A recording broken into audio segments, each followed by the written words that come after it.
ఏమైంది? మళ్ళీ కూలి పనికి పోతున్నావాట? వెళ్ళక పోవాల్సి వచ్చింది, పోతున్నా.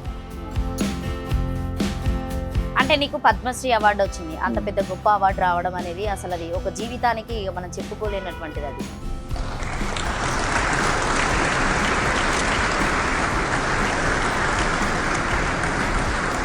నీకు ఈ ₹1,00,00,000 కొంచెం నగదు బహుమతి కూడా ఇచ్చింది కదా అప్పుడు.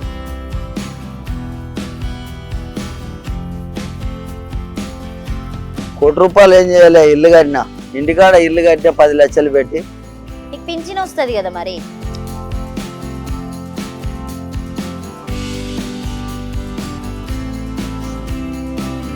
సో ఇప్పుడు వచ్చినటువంటి కొత్త ప్రభుత్వాన్ని కూడా మీరు కలవడం జరిగింది.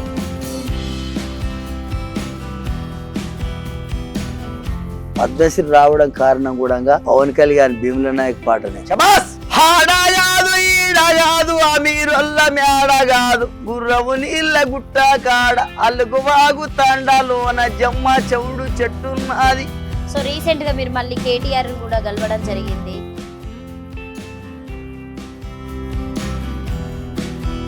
పవన్ కళ్యాణ్ గారు కూడా ఇక్కడికి వచ్చారు కదా, సింగరేణి కాలనీకి వచ్చారు.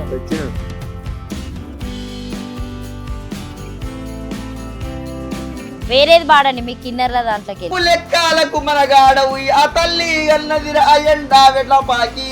బుక్ లో కూడా మీ గురించి చేయడం జరిగింది. 8వ తరగతి పాఠములో ఉంది.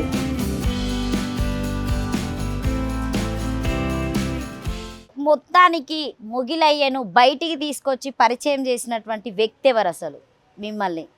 నాకు పాటలు పాడి అప్పుడు నాకు కిన్నెరేసిన ఆయన టీవీ9లు, టీవీలు, ఎలేకలరు, పేపర్ వాళ్ళే నాకు బయటకు తెచ్చింది.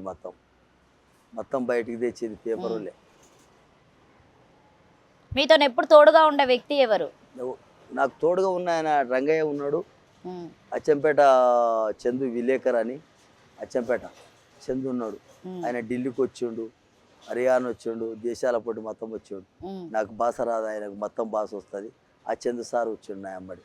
ఆయన మోడీ గారితో అన్నం తిన్నారని చెప్పారు కదా. 3 సార్లు అన్నానికి పిలిచిర్రు వాళ్ళు. అన్నానికి పిలిస్తే అన్నానికి పోయినాం. అవి కుర్చీలు వేసారు, గుండువి వేస్తే రాష్ట్రపతి మోడీ, అమిత్ షా వాళ్ళందరూ కూర్చున్నారు. నన్ను కూర్చోబెడితే ఆడ కూర్చొని నా దిక్కు చూసి ఊకే నవ్వుతున్నారు వాళ్ళు. ఇంకా నేను మనం తినేటోళ్ళంగా వేటు అన్ని చీకీలు గాల్చి పెడితే తిన్నా. మాట్లాడినా మరి వాళ్ళతోని, అమిత్ షా గారితో, నాకేం బాధ వస్తుంది, మోడీ గారితో నాకేం బాధ వస్తుంది అని మాట్లాడతాను.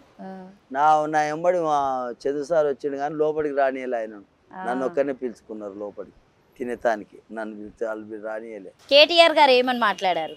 కేటీఆర్ సారు ఏం చెప్పిండు, మొగలయ్య అదురుకోకు, నీకు మంచి రోజులు వస్తాయి, ఇల్లు చేపిస్తాము, నువ్వు ఇల్లు ఏం అమ్ముకోకు, నీకు జాగ వస్తుంది, జాగ కూడా. అసలు కేటీఆర్ గారికి మీ సమస్య ఎవరు తీసుకెళ్ళి చెప్పారు? ఈ పరిస్థితిలో వచ్చింది అప్పుడు మీ ఉన్నటువంటి ప్రభుత్వం నుండే కదా మీకు, మీరు ఆయనకి మీ బీఆర్ఎస్ పార్టీ ఉన్నప్పుడే కదా మీకు ₹1,00,00,000 వచ్చినాయి. అవునాయి కానీ వాళ్ళు మంది అన్నారంట, మీ మన టీఆర్ఎస్ ఉన్నప్పుడు ముఖ్యమంత్రి కేసీఆర్ సారు మంచి సాయం చేసిండు, రూపాయలు ఇచ్చిండు, ₹1,00,00,000 ఇచ్చిండు, ఇల్లు కట్టుకోమన్నాడు, మంచిగా ఉన్నాడు.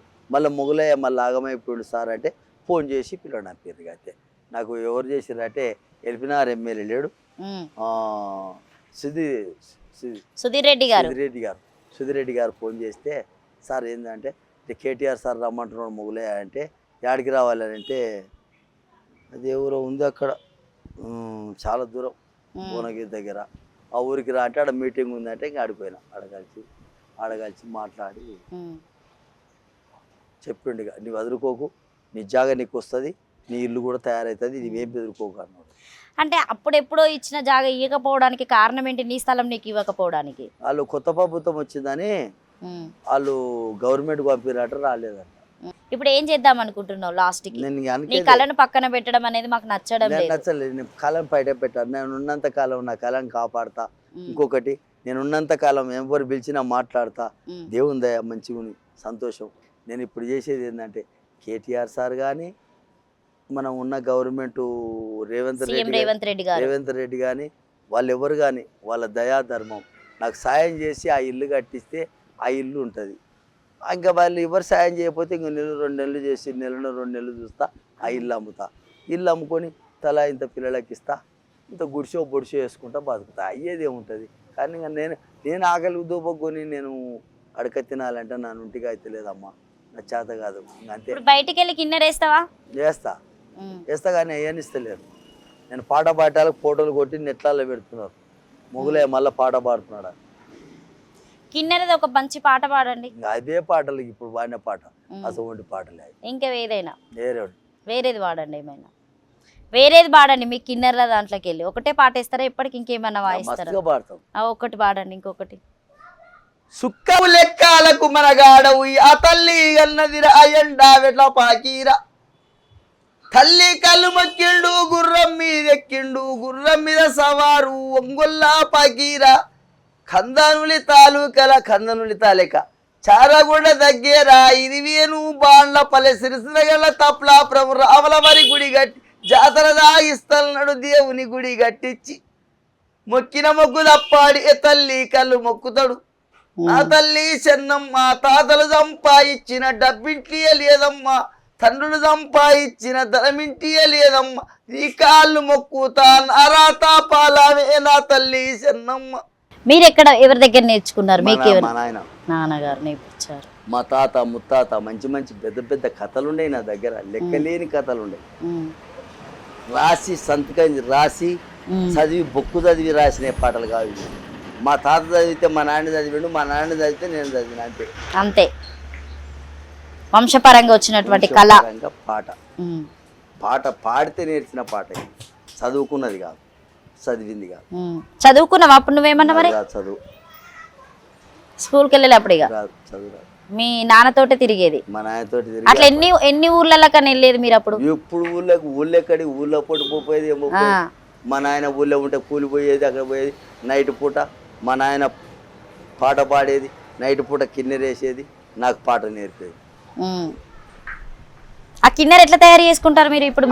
ఆనకాయ చోరకాయ బుర్రలు, గుండానకాయ గుండు చోరకాయ బుర్రలు, ఎదురు బొంగులు, ఎద్దు కొమ్ములు, తేనె మైనంతో తయారు చేసి బుర్రకాయలతోనే తయారు. ఒకటి ఢిల్లీలో ఉంది నా కిన్నెర, ఒక ఢిల్లీలో పెట్టించుకున్నారు. ఢిల్లీలో పెట్టమంటే పెట్టించిన మేడం పెట్టమన్నది. ఒకటి మీ కళ నెక్స్ట్ వచ్చే పిల్లలకు తెలియాలని చెప్పేసి కూడా మీది పుస్తకం అక్కడ ఒకటి ఉంది, ఒకటి పుట్టపత్రిలో ఉంది, ఒకటి చెన్నైలో ఉంది.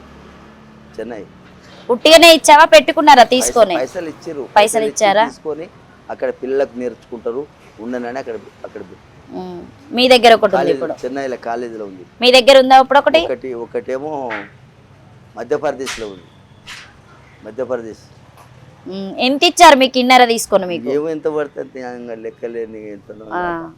ఇప్పుడు దగ్గర 6 ఏళ్ళు 7 ఏళ్ళు అవుతుంది. ఎంతకి ఇచ్చినో లెక్కలు. మీకు పద్మశ్రీతో పాటు ఇప్పుడున్నటువంటి జనరేషన్లో వచ్చే పిల్లలకి కూడా మీ గురించి అంటే కళ గురించి తెలియాలి, కళ గురించి మర్చిపోవద్దని చెప్పేసి బుక్ లో కూడా మీ గురించి చేయడం జరిగింది కదా? వేయడం 8వ తరగతి పాఠంలో ఉంది. 8వ తరగతి 8వ తరగతిలో సోషల్ ఈ కళ అంటే ఏంది, వెనకడికి కళ ఎట్లా ఉన్నది, ఈ కళ తోలుబొప్పలాట, రామాయణము, భారతము అంటే సినిమాలు లేనప్పుడు ఈ కళ ఉన్నది అని పెట్టిండ్రు. ఇంకోటి ఏం పెట్టిండ్రు, ఎస్ఐకి 12 మెట్ల కిన్నెరాంచి పద్మశ్రీ వచ్చింది ఎవరికంటే పాలమూరు మొగులయ్య కానీ ఒక క్వశ్చన్ పెట్టిండ్రు. నా పేరు చెప్పాలి మొగులయ్య అని ఆ ఎస్ఐ చదివేటోళ్ళు. ఇప్పటోళ్ళు మంచిగా అనిపిస్తుందా నీకు? మరి మంచిగా